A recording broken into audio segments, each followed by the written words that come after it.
This is your Ohio candidate for 7th District Senate seat coming in the next election.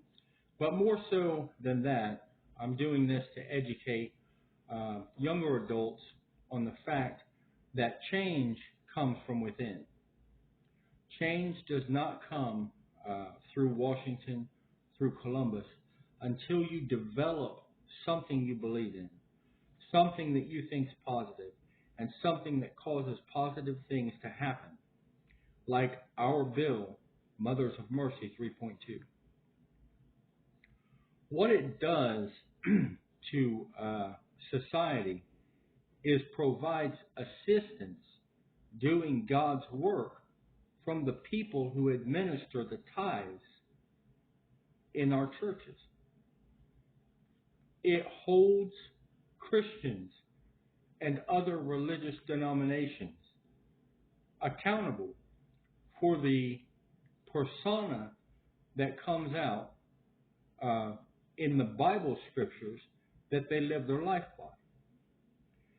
It allows for us to oversee and make sure that some of the churches aren't taking advantage of their members, like you will see a lot of times in a Jim Jones situation, or some type of euphoria that manifests itself sometimes in people like Adolf Hitler. A belief system of superiority or hypocrisy becomes so prevalent and so sensationalized by the media that it sweeps through our country, destroying the very fabric and very fiber of the United States Constitution, the United States Bill of Rights, and all the principles that were established here long ago when the Nina, Pinta, and Santa Maria landed here and were welcomed in by Native Americans. We worked together through wars, sometimes fighting each other and sometimes fighting the British, sometimes fighting the Spanish. There were many, many men who died to establish what is the greatest country in the world, in these United States of America. We cannot allow division, hatred, and fear to cripple our independence in our pursuit of liberty in this country. We should always remember this is the land of the immigrant. We are the Valley of the Sun. We welcome all those who seek refuge. We welcome them with a system that's in place, and it's the best system we have at the time for legal immigration. We also have FEMA that we can set up to help and aid our immigrants, which will serve both parties better than any wall built by someone who's very familiar with investing money in excavating escapades like we've seen in the real estate investments that Donald Trump participated in. Sometimes these things sound good on paper, and sometimes they're just paybacks for waybacks. We don't know. But I can guarantee you that a wife or mother of children would much rather see people from FEMA and the people from our religious community welcome them in, clean, bathe, and feed their children, and teach them about God, or teach them about America, and teach them the right channels, the most efficient ways to become citizens in what is becoming a greater United States of America because of the integration of the differences. Teaching our American children to learn Spanish, to broaden their knowledge, to understand other cultures, to understand what it's like to be an American, to be as blessed as we are on this day in the United States of America. We have great leadership out there. We have many, many individuals with love in their heart that want to harbor and aid the refugees. especially the ones we see in Europe trying to escape the wrath of Vladimir Putin. We have things in our own country that are similar in the gang violence that we see across America. We have people trying to escape here from Cuba. We have people trying to come here to seek refuge from places in Latin America. And we also have people trying to seek refuge here from Canada. Because we're the greatest country in the world. And they're allowed to do that. If they're under distress, they may break the laws to get here. And we should not let that become the defining point in our immigration policies, to a point to where we can have people down there hunting with rifles for people to climb over this wall.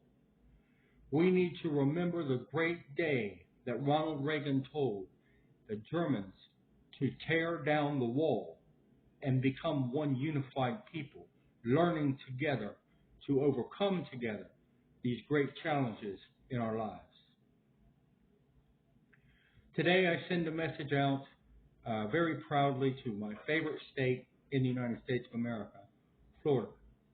It holds some of the dearest people that I've ever known, friends that I went to school with, my cousins, my aunts, my friends, my family, and of course, everybody knows the story of the person who I think is just the greatest as far as leadership, as far as what she's done as an American.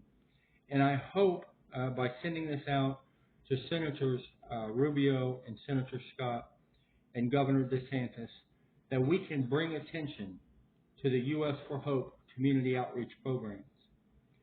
I've got them outlined. It's attached. If you go through, what you'll see is I have tried to cover the way to finance the things like printing the literature, building little, stands at stadiums, all the way from Pee Wee leagues to the United States participation in the Olympics. We have some great sporting venues. We have some great crowd fundraising opportunities. I've got a Lady of Liberty speech that I give about the very first crowd fundraising being done for the Statue of Liberty, and how much power can be brought to the table in the fight against things like ALS, cancer, and other issues that we face by helping avenues to bring in funds and money to aid in the research and the advancement in medicines to battle these diseases. We can also take a look at things like the churches participating a little bit more in our homeless and our drug wars that we have going on, to try to fight with love through education to teach people to be happier, to be settled inside their own self enough to where they don't seek that numbness or that escape from reality. I think that as we go through, we can see where we can benefit through our corrections establishments that are changing into privatized institutions by allowing early childhood development people in the buildings, because some of these people's emotional growth has stopped as teenagers and are now adults. We can bring in psychologists doing internships from universities to study some of the issues out there that are left behind from neglect and abuse, and try to help us to recover these people, these citizens that are lost, through educating them as we learn with them. And I think the message would get out to our younger people that church isn't such a bad place to be, that we can have faith in the people that we see on the streets who are struggling, and they can have faith in us, and together we can build bridges to cross. Below, I've attached my book. It's called The Book of Hope. It's an inspirational children's story to be read as a family, sold at crowd funding events like games. We can also reach out to the schools to try to do book drives and get, $5 a book wouldn't be too much to ask. Take that money, uh, put it in the redcross.org or als.org or any other place that you think that money would be useful to fight to bring families peace, happiness, and health. I think the most important thing that we can do is sit down with our children and read these books I've attached. When I do it, sometimes I'll change my voice to captivate the younger children, or if I'm reading it to my wife, we'll discuss it, or girlfriend, and we'll discuss it and talk about it and learn from it. Good luck and God bless America.